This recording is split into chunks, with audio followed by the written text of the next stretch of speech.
आप में से कितने लोग हैं जो बहुत एक्साइटेड हैं आज के सेशन को लेकर के? तो अब मैं जैसे ही आपको नाम बताऊंगा उनका, जो हमारे आज के गेस्ट हैं, तो आपका जो एक्साइटमेंट लेवल है वो और बढ़ जाएगा। ये बताने से पहले कि गेस्ट कौन है, मैं आपको थोड़ा सा बताता हूं YouTube के बारे में।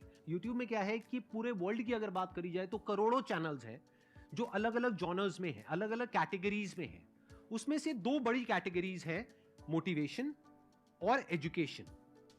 पूरे वर्ल्ड में जो वर्ल्ड का नंबर 1 मोटिवेशन चैनल है वो मेरा है, और जो वर्ल्ड का नंबर 1 एजुकेशन चैनल है किसी इंडिपेंडेंट क्रिएटर का, वो उनका है, जो कि हमारे गेस्ट हैं। उनके 17 मिलियन से ज्यादा सब्सक्राइबर्स हैं। Please give an energetic and warm welcome to the one and only Khan sir.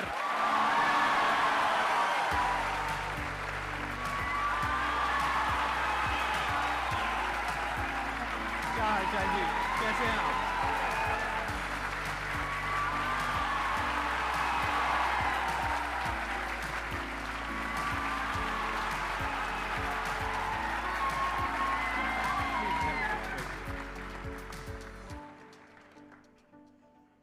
इससे पहले कि ऑडियंस आपसे कुछ पूछे या इंटरेक्ट करे, मेरे माइंड में एक क्वेश्चन है आपके लिए जी।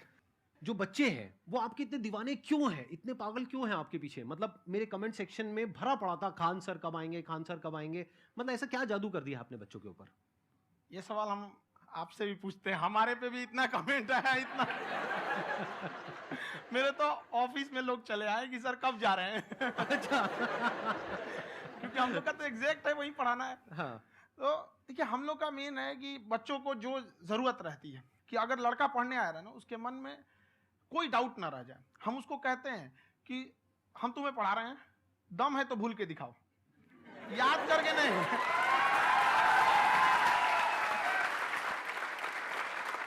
प्लस आप जिस प्राइस पॉइंट पे पढ़ा रहे हैं, आई थिंक वो सबसे कम है, वो बहुत ही कम है। सर ये जो फीस का कल्चर है, ये हमारा इंडियन कल्चर नहीं है। हमारा इंडियन कल्चर गुरु दक्षिणा है, उस हिसाब से वो सही है।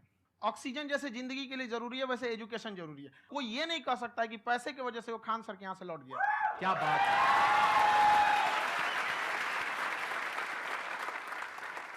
मैंने देखा कि आपका ये जो चैनल है कि ये पिछले 3 साल के अंदर अंदर ही ग्रो किया है। हमको जब चैनल शुरू हुआ तो एक दिन में हम 4-5 वीडियो बनाए।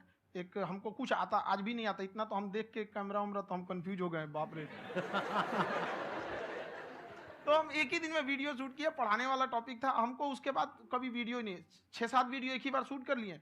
और एक जो थे जिनका कैमरा वगैरह था, मेरे पास कैमरे भी नहीं थे उस टाइम, और कैमरा 35,000 का था। तो 6 महीना इसी में लग गया, जो 35,000 इसी में फंस जाएगा। तो उनके कैमरे से शूट किए, उन्होंने कोई चार्ज लिया, उसके बाद हम छोड़ ही दिए। लॉकडाउन लगा, तब हम कहें आप कैसे पढ़ाएंगे हो, तो 1 दिन 2 दिन करते करते अचानक लंबा हो गया। तब हमको याद आया कि ओहो मेरा एक चैनल भी है वहाँ पे। तो उस समय उस पर लगभग 30,000 सब्सक्राइबर हो चुके थे।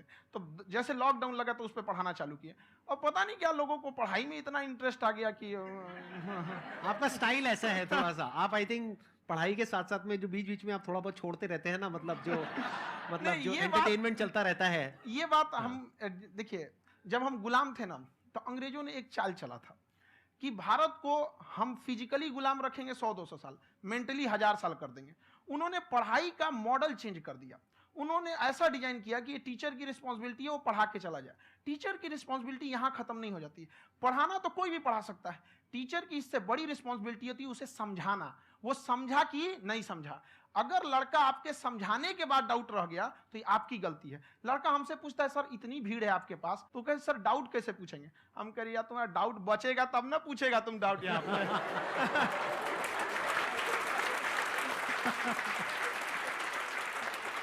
कॉन्फिडेंस नेक्स्ट लेवल है खान सर का, मानना पड़ेगा। और शायद यही वजह है इनकी जो ग्रोथ है उसका। किसी ने शायद सपने में भी नहीं सोचा होगा कि पिछले 2 साल के अंदर अंदर जो आपके चैनल की ग्रोथ हुई है, जैसे आप खुद ही बता रहे हैं कि लॉकडाउन के टाइम पे आपके 30,000 के करीब सब्सक्राइबर्स थे, आज की डेट में 17 मिलियन है। और मेरा एक क्वेश्चन और है, इससे पहले कि ऑडियंस में से आपसे कोई क्वेश्चन पूछे, कि कई बार आप ऐसे भी टॉपिक्स टच करते हैं जो थोड़े से कंट्रोवर्शियल हैं या थोड़े से सेंसिटिव हैं, जिसके ऊपर बात करने की हिम्मत आई थिंक बहुत ही कम लोगों में है। तो आपको कभी ये नहीं लगता है कि कहीं ज्यादा तो नहीं हो रहा है, इसको थोड़ा रोक देते हैं, थोड़ा कम कर देते हैं? क्योंकि कोई लाइन ही नहीं है वैसे तो बोलने को, तो आप कुछ भी बोल दो, कितना भी बोल दो। हुई है कंट्रोवर्सी बहुत बार। एक्चुअली बचपन से हमको फौज में जाना था, और फौज वालों के लिए ये सब मायने नहीं रखता। उसको करना है मतलब करना है, तुम सामने कुछ भी रहो, डजंट मैटर।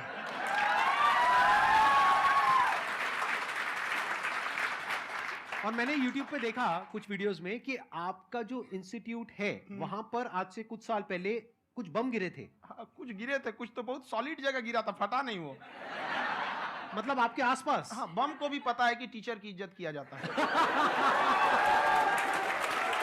क्या बात है, क्या बात है।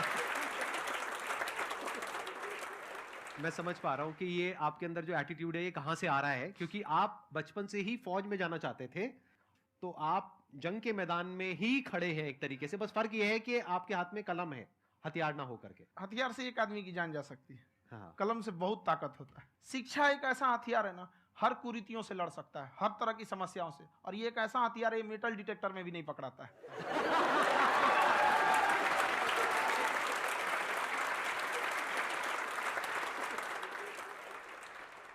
मेरा क्वेश्चन ये है कि अभी प्राइवेट ऑर्गेनाइजेशंस में पीटने का, पनिशमेंट का ये सिस्टम जो है खत्म हो गया है। हम आपके वीडियो में देखे हैं सर कि आप एक बड़ा सा रोल रखे रहते हैं, पुलिस वाला लाठी है वो, पुलिस वाला लाठी है, और स्टेज पे बुला के बच्चों को उसी से धुनाई शुरू कर देते हैं मस्त एकदम से, है ना। तो सर मतलब कि बच्चे मतलब कि डरते नहीं हैं आपसे, और इस तरीके से कैसे कनेक्टेड हैं आपसे, है ना। और एक और क्वेश्चन सर, यूपीएससी का जो आप अपना बैच स्टार्ट करने वाले हैं, ठीक है, उसके बारे में बताइए सर, क्योंकि मुझे मतलब कुछ इशू करना है सर, ठीक है। और संदीप सर को देख लिए, मेरा तो वैसे ही हो जाना है।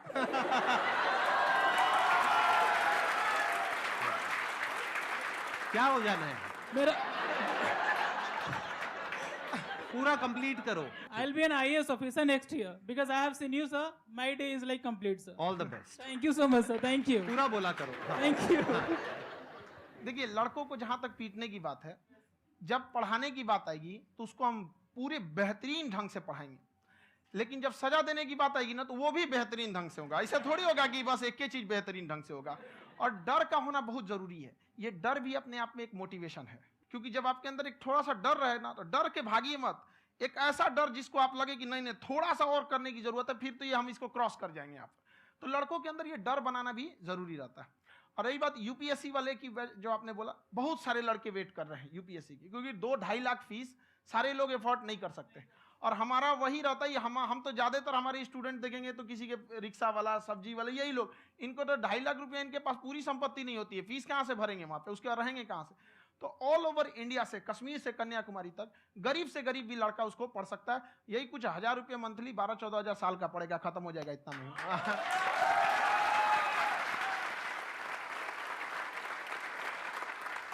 ये जो डंडे वाली बात इन्होंने कही, ये सच है? मतलब आप हाँ, सच में सच एक में। डंडा रखते हो पुलिस का ही है वो। और मारते हो? हाँ, कि मतलब अगर कोई लड़की छेड़ता है या ऐसा कोई भी उल्टा नहीं, पुल्टा काम पढ़ाई करता लिखाई है, कुछ भी गलती करेंगे तो पिटाएंगे वो यहाँ पे, कैमरे पे? ऑन कैमरा जैसा भी रहे, कुछ भी पिटाना तो उनको फिक्स है। एक तो कोई मतलब विधायक जी थे, उनके लड़का को पीट दिए, तो चला है दल बल लेके अपना वहां पे। उसने घर पे नहीं बताया था कि सर ने पीटा है, बस बोल दिया कोचिंग में पीटा है। बाद में पता चला हम पीटे हैं, तो उसके पिताजी मेरे सामने और पीटे।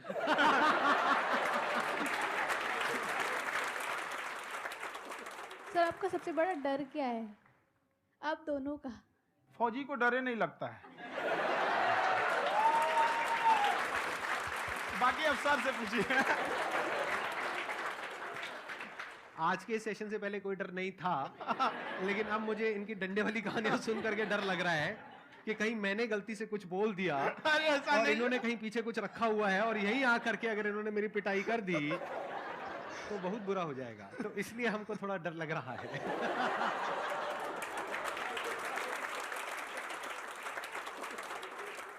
आपकी डेली कितने घंटे क्लासेस होती हैं? 6-7 घंटे।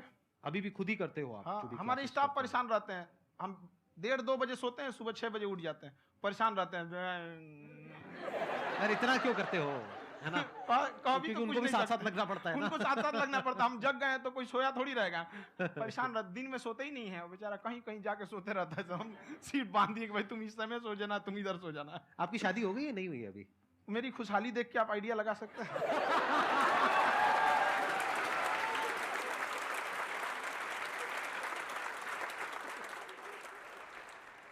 First of all I would like to say sir thank you so much to you and to your team कि आपने मुझे यहाँ आने का मौका दिया।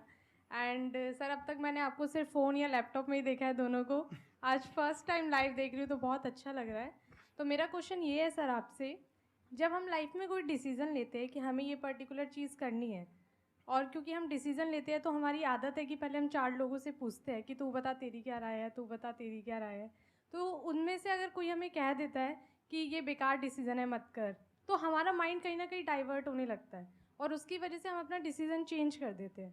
तो मेरा क्वेश्चन ये है कि कैसे हम अपने डिसीजन पे स्टिक रहे, कैसे हम जो दूसरे के ओपिनियन है उनको अफेक्ट ना होने दें अपने ऊपर। दूसरे से सलाह लेने से पहले एक बार खुद उस पर रिसर्च कर लेना चाहिए, ताकि आप सामने वाला क्या सलाह दे रहा है आपको समझ में आना चाहिए। यहाँ पर ऐसा नहीं है कि कई बार ऐसे होते हैं कि दूसरे वाले को एक्सपीरियंस होता है, तो अगर आपको पहले से आइडिया है, उसके बारे में आप बेहतरीन ढंग से रिसर्च किए हैं कि क्या इसमें प्लस पॉइंट है क्या निगेटिव है, उसके बाद आप किसी से सलाह लेने जाइए। ये नहीं कि मन में आया सीधा बता गड़बड़ा जाएगा। तो वहाँ पे पहले आपको R&D करना पड़ता है, समझ में आया कि नहीं। और जिंदगी हो या गाड़ी, जीतेगा वही जो टाइम पे गियर चेंज कर रहा है। तो डिसीजन चेंज करना बहुत ज्यादा गलत नहीं है। इन्होंने बहुत अच्छी बात कही है और मैं इसी बात में थोड़ा सा और ऐड ऑन करूंगा कि ये जो आपने कहा ना कि अपने डिसीजन पे स्टिक कैसे रहें, ये कोई अच्छी क्वालिटी नहीं है, क्योंकि टाइम टू टाइम आपको अपने डिसीजंस को चेंज करना होता है। जैसे आपने 4 लोगों से डिस्कस किया, कोई इंसान कुछ पॉजिटिव बोल रहा है, कोई नेगेटिव बोल रहा है, उससे फर्क नहीं पड़ना चाहिए। डिपेंड ये करता है कि वो जो बोल रहा है उसका बेसिस क्या है। क्या वो किसी नॉलेज या एक्सपीरियंस के बेस पे बोल रहा है या ऐसे ही कुछ भी बोल रहा है? ऐसे ही बोल रहा है तो फिर उसकी बात पे ध्यान क्यों दे रहे हो? अगर किसी नॉलेज या एक्सपीरियंस के बेस पे बोल रहा है, फिर चाहे वो पॉजिटिव बोल रहा है चाहे नेगेटिव बोल रहा है, दोनों ही मायने रखता है। उसके बाद में रिसर्च करनी है और फिर रिसर्च करने के बाद में फाइनल डिसीजन अपना खुद का होना चाहिए। अब वो डिसीजन उससे अलग भी हो सकता है जो आपने पहले लिया था, और वो सेम भी हो सकता है। सर मेरा क्वेश्चन दोनों से है आपसे, how to deal procrastination and laziness. हमारा ब्रेन है ना, ये बहुत आलसी टाइप का, इसको आराम खोजना पसंद है। अब थोड़ा सा भी आप इसको आराम की ओर लेके चले गए ना तो फिर उधर ही रहेगा। आप सोचेंगे 10 मिनट आराम कर लेते हैं ना, तो 10 मिनट 2 घंटा बना देगा। उसको टॉर्चर कीजिए, चल 10 मिनट बाद में। उसको आप उस पर हावी मत, वो कह रहा है कि हमको आराम चाहिए, आपको हाँ आराम मिलेगा, पहले काम फिर मिलेगा आराम। तो आप उसके हिसाब से मत चल। आपका मन कर रहा है थोड़ा सा देख लेते हैं, कोई नोटिफिकेशन आया, आप कोई काम कर रहे हैं, क्यों पहले काम कर लीजिए, बाद में देखिएगा ना नोटिफिकेशन। आप हावी मत होने दीजिए यहाँ पे। अगर आप 5 मिनट भी थोड़ा सा लूज पड़े ना, थोड़ा सा कमर सीधा कर लेते हैं, 2 घंटा बर्बाद कर दिया आपको। हावी मत होने दीजिएगा उसको अपने ऊपर। प्रोक्रेस्टिनेशन को तोड़ने का एक ही तरीका है, सबसे छोटे लेवल पे ले जा करके उस गोल को तोड़ दो। यानी वो गोल बहुत बड़ा है, उसको ब्रेक डाउन करो, उसके सबसे पहले स्टेप पे आ जाओ कि उसको अचीव करने का सबसे पहला स्टेप क्या है। जैसे गाड़ी चलाना सीखना है, उसका सबसे पहला स्टेप क्या है? अगर घर में कोई नहीं है सिखाने वाला या सिखाने वाली, तो बाहर जा करके जो गाड़ी का ड्राइविंग स्कूल है उधर जा करके पैसे दे दो। अब फंस गए ना तो फंसा दो अपने आप को। दिमाग ये लगाओ कि अपने आप को कैसे फंसाया जाए। जब हम फंस जाते हैं ना तो फिर हमको वो काम करना ही पड़ता है। Then there is no looking back. जब तक आप सोच रहे हो तब तक सोच रहे हो, उसको बोलते हैं पैरालिसिस ऑफ एनालिसिस, कि आप सोचते चले जा रहे हो अपने माइंड में, मैं ये करूंगा वो करूंगा वो करूंगा वो करूंगा, और प्रोक्रेस्टिनेट हो रहा है, वो चीज टलती चली जा रही है। तो उसको छोटे से छोटे लेवल पे ब्रेक डाउन करके उसको कर दो, दैट इज नंबर 1।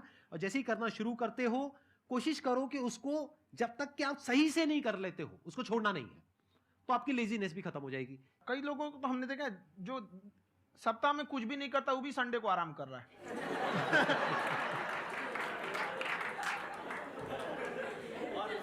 वैसे कहा भी जाता है कि अगर कोई काम आपको करवाना है ना तो ऐसे किसी इंसान को दो जो बिजी है, हाँ। ऐसे आदमी को मत दो जो खाली है। ये परफेक्ट एग्जाम। किसी को भी आप देखिएगा जिसको आप कहते हैं कि मतलब थोड़ा ठीक ठाक आप समझते हैं कि नहीं ये बहुत आगे निकल, वो एक काम को खत्म करने के बाद कभी आराम नहीं करेगा। एक काम खत्म हुआ उसको लगेगा हाँ एक खत्म हो गया, अब दूसरा करना चाहिए। और वही जिसको देखिएगा एक खत्म हो गया और आराम करना चाहिए, कभी नहीं, लाइफ में आखिरी सांस तक।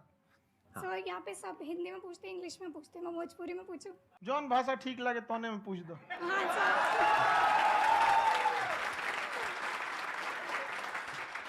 सर ये पूछे के चाहते नहीं कि जैसे हमने के पढ़ाई करी नहीं सर, तो कभी कभी डेली टारगेट्स जो होला वो कंप्लीट ना होला।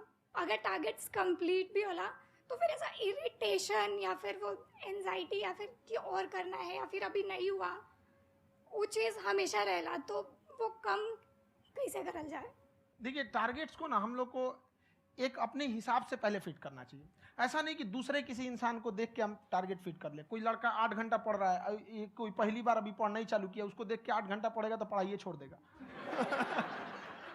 तो आप अपनी क्षमता के हिसाब से देखिए कि आप कितना पढ़ सकते हैं। अगर आपने एक घंटे को बना लिया कि हम 1 घंटा पढ़ सकते हैं, अगले 1 हफ्ते तक उसको सस्टेन रखिए। जिम में कैसे करते हैं लोग, पहले दिन उठा लीजिएगा 1 कुंटल तो हार्ट अटैक हो जाएगा। तो वो धीरे धीरे टारगेट सेट कीजिए और अपनी क्षमता को भी देखिए। हर इंसान की क्षमता अलग है। कंगारू को देख के हाथी छलांग मारेगा, पैर तोड़ के बैठ जाएगा।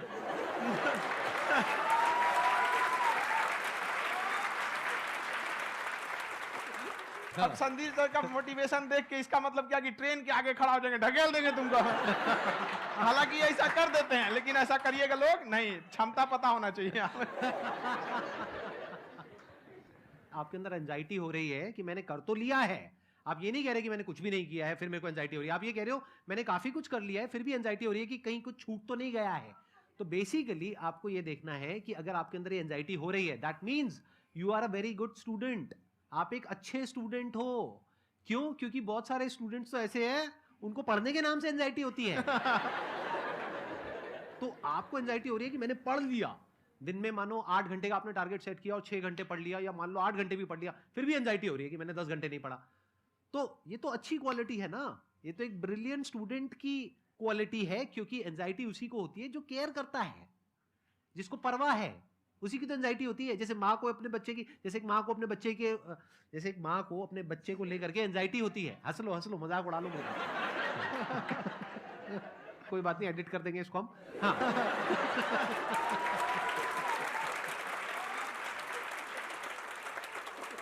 जैसे एक माँ है, उसको अपने बच्चे को लेकर के एंजाइटी होती है, थोड़ी सी भी तबीयत खराब हो जाए उसको एंजाइटी होती है, चाहे बच्चा ठीक भी है, डॉक्टर को नहीं होती है।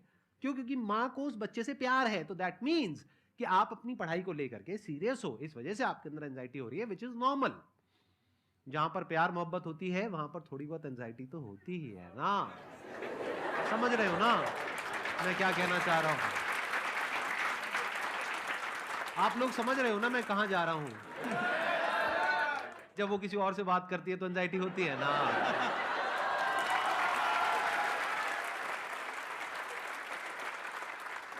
सर आपकी स्टोरी हमने सुनी थी, तो एक टाइम आया था जब आप गंगा किनारे जाके बैठ गए थे, उस समय आपको कुछ समझ नहीं आ रहा था, तो उस समय मतलब आपने ये डिसीजन कैसे लिया कि अब आगे नहीं, यहाँ से वापस जाना है? रास्ता ही नहीं था। घर जाने के लिए एटलीस्ट 90 रुपए चाहिए थे, जेब में 40 रुपए थे, कैसे घर जाते हैं?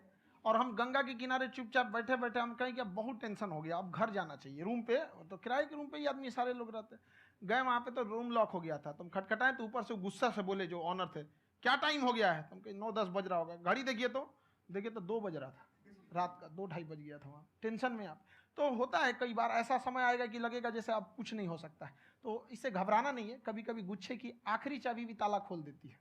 जो बातें आपने बताई कि घर में प्रॉब्लम्स ये वो, ये तो बहुत लोगों ने फेस करी वहां पर, आप अकेले नहीं है, बहुत लोगों ने ये प्रॉब्लम्स फेस करी, बहुत तरह की प्रॉब्लम्स देखी, बहुत तरह की स्ट्रगल्स देखी, लेकिन वो सब इतने कामयाब नहीं हो पाए जितने कि आप हुए। तो आपके अंदर ऐसा कुछ ना कुछ है जो औरों के अंदर नहीं है, तो वो मैं जानना चाह रहा हूं कि वो ऐसा क्या था जहां से कि आपका दिमाग यहां तक सोच पा रहा है कि मैं पूरे इंडिया में इतने बड़े लेवल का चेंज लेकर के आ सकता हूं, एजुकेशन फील्ड में रेवोल्यूशन लेकर के आ सकता हूं। ये सोचना ही बहुत लोगों के बस का नहीं है। मेरी एक खुद की थिंकिंग, अगर हमको कोई 100 रुपए किसी काम के लिए दिया, हम सबसे यही कहते हैं, तो हम कोशिश करते हैं उसे 200 का रिटर्न दे। अगर कोई हमसे 200 रुपया फीस दे रहा है, 250 दे रहा है, तो हम उसको ये कोशिश करते हैं कि तुम्हें ऐसा लगे कि नहीं भैया हमने 10-20 हज़ार का पढ़ लिया यहाँ पर, वो ईमानदारी से कभी कमी नहीं। और हमेशा अगर हम प्रॉमिस एक्स का करते हैं तो डिलीवर 4x करना चाहते हैं। ध्यान से सुनना और ध्यान से समझना इस फर्क को, अगर आप समझ पाए तो बहुत आगे जाओगे लाइफ में। एक वो होते हैं जो ये सोचते हैं कि हमें सब कुछ मिल जाए, हमें कुछ भी करना ना पड़े। दूसरी कैटेगरी होती है लोगों की जिनको जितना मिलता है उसमें भी चोरी चकारी करते हैं या कोशिश करते हैं कि उससे कम दे सामने वाले को जितना कि हमें मिल रहा है। तीसरी कैटेगरी होती है लोगों की जो इनके जैसे लोग होते हैं, वो क्या करते हैं, वो ये सोचते हैं कि अगर मैंने किसी से 1 रुपए भी लिया, देखा जाए तो 200-250 रुपए कुछ भी नहीं होता है, 200-250 रुपए अगर मैंने लिया तो कैसे उसको 400 रुपए की वैल्यू दूं। ये जो थिंकिंग है ना, यही एक फर्क होता है एक ऐसे इंसान में जो बहुत आगे निकल जाता है और उस इंसान में जो मीडियोकर रह जाता है। आप अपने आप को अपने आप के ऊपर समय दीजिए, उसको डेवलप कीजिए। जब आप अपने आप के ऊपर खर्च करते हैं तो आने वाले समय में लोग गूगल पे आपको सर्च करते हैं। क्या बात है सर, ये आपने अभी बनाया है या ये कोई पुराना आपका वो है? बनते रहता है इसे, फ्लो में बन जाता है। आपके अंदर ना सर एक कवि छुपा हुआ है कहीं ना कहीं जो बाहर आना चाहता है। कभी ना कभी आपने सोचा होगा कुछ? कभी कभी देखिए, एक चीज है, संगत का बहुत अच्छा असर पड़ता है। ये चीज को हमेशा, संगति का मतलब लोग हल्के में ले लेते हैं। संगति का मतलब होता है संग संग गति। तो अच्छे लोग के साथ रहेंगे तो संग संग अच्छी गति होती जाएगी, खराब में रहेंगे तो ये भी होता है। बट अपने आप को थोड़ा सोचना चाहिए कि हम केवल जी के मर जाएं इसके लिए नहीं आए हैं। लोग कहते हैं कि सर नाम क्यों नहीं बताते अपना। हमारी एक ही सोच है कि जाने के बाद इस दुनिया से हमको मतलब एक चीज देना चाहते हैं स्टूडेंट्स को, कि वो याद करें कि इस पैसे की भाग दौड़ की दुनिया में हर कोई दोनों हाथ से लूटने में लगा है, खाली हाथ जाने के लिए ये सबको लगा है। तो हर कोई को ये सोचना चाहिए कि था कोई इंसान जो इतने कम फीस में इतनी शिक्षा जो महंगी थी, जो कमाने का रास्ता था, उसको भी एकदम कंपटीशन इतना कर दिया कि अब लोगों को अपनी फीस बढ़ाने में डर लगता है कि अरे यार, लड़का कमेंट करता है कि खान सर इतना ले रहे हैं, आप बहुत बड़ा टीचर हो गए।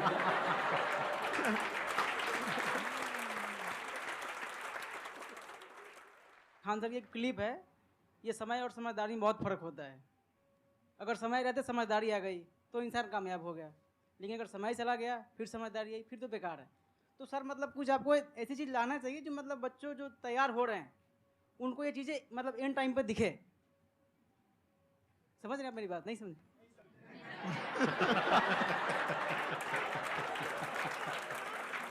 यही होता है सर, सर का मोटिवेशन ज्यादा हो जाता है। जब आप स्ट्रगलिंग फेज में हैं तो कम से कम चीजों को अपने ऊपर खर्च कीजिए, ज्यादा से ज्यादा सीखने में खर्च कीजिए। अगर आपको राजा बनने का शौक है तो गुलाम की तरह मेहनत करना सीखिए, तब राजा बनना।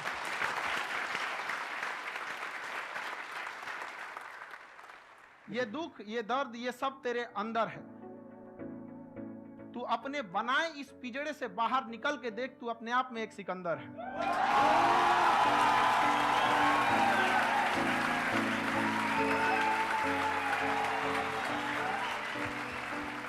Thank you so much sir for coming. बहुत मजा आया मेरे को आपके साथ में इंटरेक्ट करके। आई एम श्योर आप लोगों को भी बहुत मजा आया होगा।